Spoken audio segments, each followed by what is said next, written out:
Hi guys, and welcome to Drive to School Chat, where we discuss a subtopic in geography on our way to school.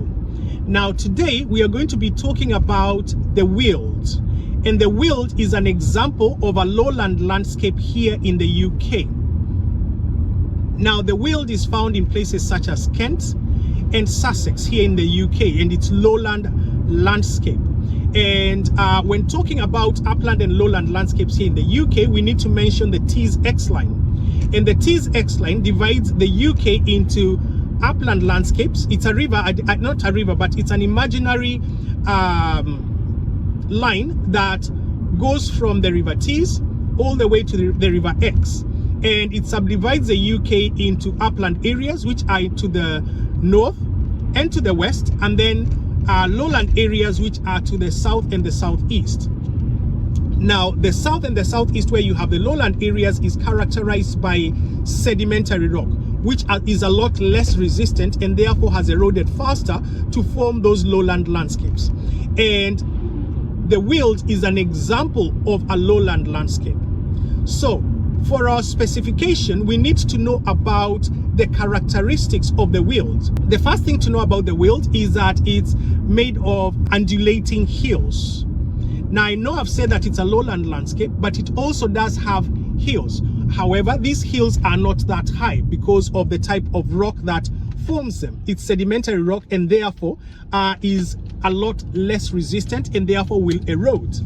And in fact, those slopes or undulating hills have actually eroded over time. Because of that erosion, where you have a lot more resistant rock, you will have what are called scarps.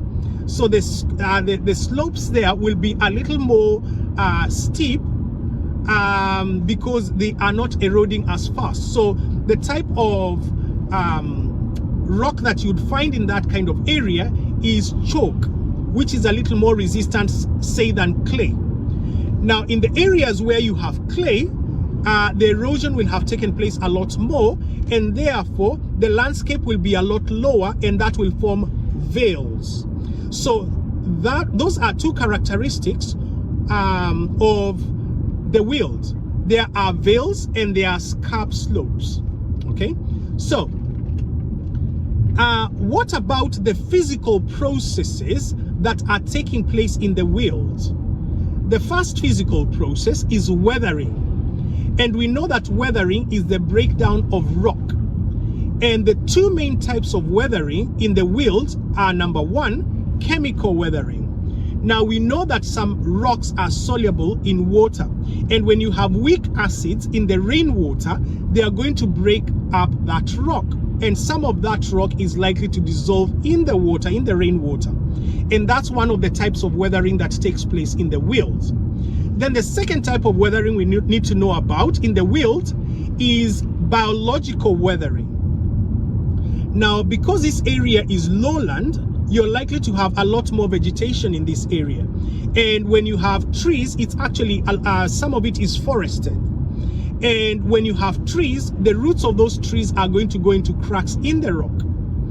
And as the tree grows, so do the roots, which then implies that as the root of the tree grows, then that rock is going to be expanded and eventually is going to break up. So that's another type of weathering that is taking place. So two types of weathering: chemical weathering and biological weathering, which are taking place in the Weald, which is a lowland landscape. What's the second physical process that is taking place apart from weathering?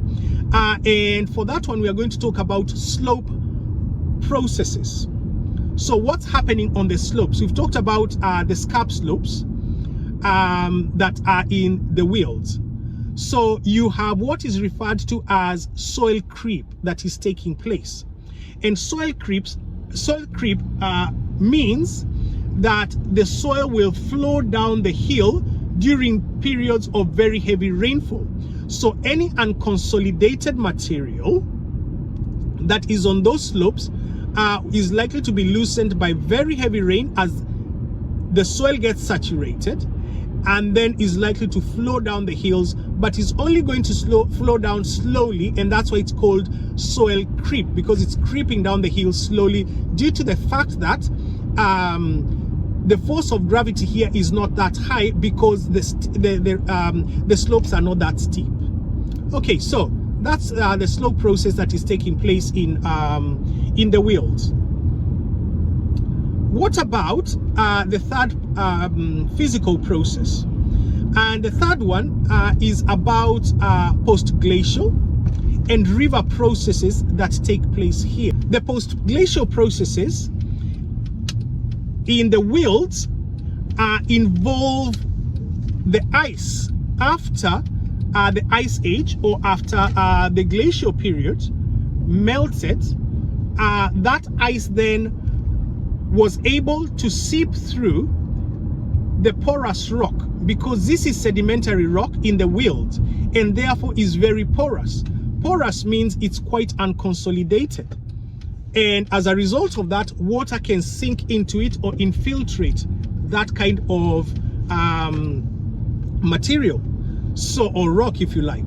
So that means that when the ice eventually melted after the last glacial period, the water then sank or seeped into the porous rock, which then left what are called dry valleys. And that's another characteristic of the Weald. It has dry valleys.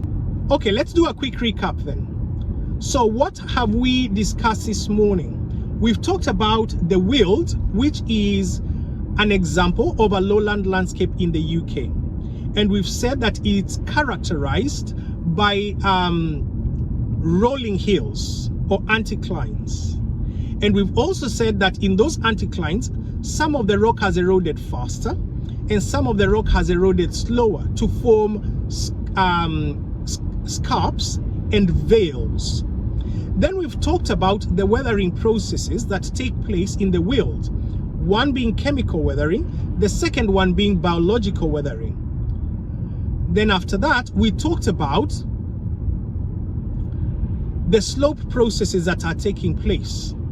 And we said that the main slope process that is taking place here, especially during times of heavy rain, is soil creep, as the unconsolidated material becomes saturated with water and flows down the landscape or the slopes. Then lastly, we've talked about the post-glacial processes, and we've said that after the last ice age, or after the last glacial period, the ice melted and seeped into the porous rock in the area, leaving dry valleys. So that's what we need to know about the Weald, which is a case study for a lowland landscape here in the UK. Thank you very much for joining me in this journey towards excellent exam results. If you have a topic that you'd like us to discuss, please do let me know in the comment section below, and we'll be sure to discuss it one of these mornings on our way to school. All the best, and see you again soon. Bye-bye.